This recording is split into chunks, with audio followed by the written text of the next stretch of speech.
Hi everybody, Nathan Bonds here again, and this is your Polaris MEP Lean Tip of the Week.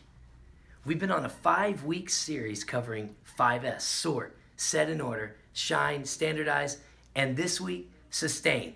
I told you we were going to have a very special guest with us, one whom I literally look up to in the lean community, Karl Wadensten from VIBCO Vibrators.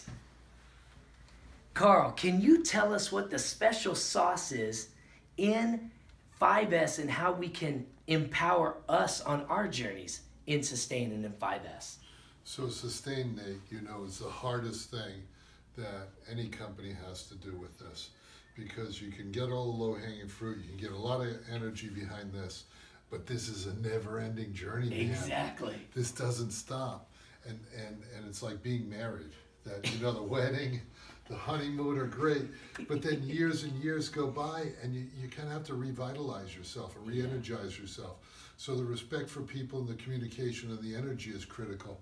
And one piece that gives me a lot of solace is management lessons from Taiichi Ohno. Okay. Right?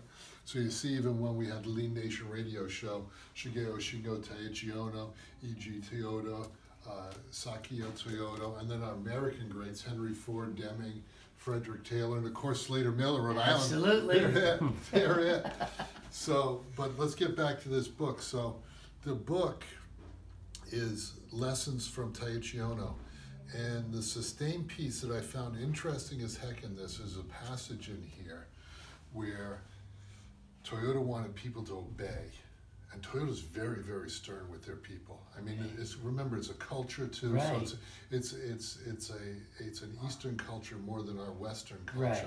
So they're very hard on the people, want them to obey, and the managers would get very forceful with this.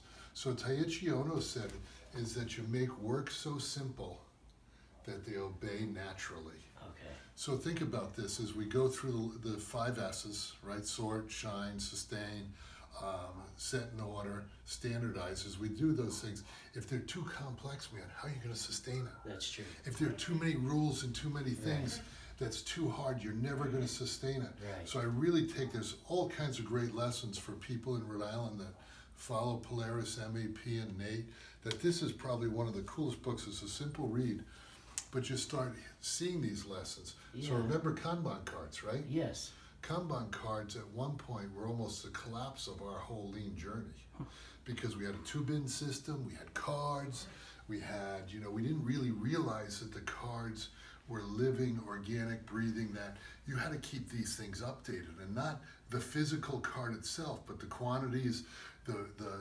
value streams that they took, because these are improved. Sometimes they don't have to have an operation. Okay. So I'll get back to the Kanban cards here. So that gave us a lot of trouble. We didn't keep them dynamic. We didn't keep them live. We thought we could just do the Kanban cards and we were going to be good. Right. We didn't realize that some you have to check every week, some every month, some every quarter, annually. And as you read this book of Taiichi Ohno, Toyota invented Kanban. And so all Kanban is a signal. The simplest damn thing in the world is a signal. It took them 10 years to master Kanban cards. So when I read this and I read, how the heck can we screw this up? Well, you know, them in the process of thinking how to use a Kanban card, it took them 10 years to master it, to understand the intricacies. So this book will give you a lot of cool things, and the sustaining part is really difficult, because you get so busy in your daily routine. Yes. And then as you grow your business doing all these lean things, right? Right. All of a sudden the business starts growing, you get more activity. That's true.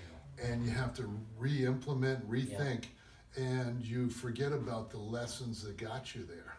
You follow with me? I follow So the lean, the sustaining, the kaizens, whatever it is that got you there, you have to fall back on that, because you're making time to grow your business. And if you made this time and your business grows, do you think that time's going to still be there? It doesn't. It shrinks as the business grows, so you have to readapt, reapply. Okay. Yeah. That was your Polaris MEP Lean Tip of the Week.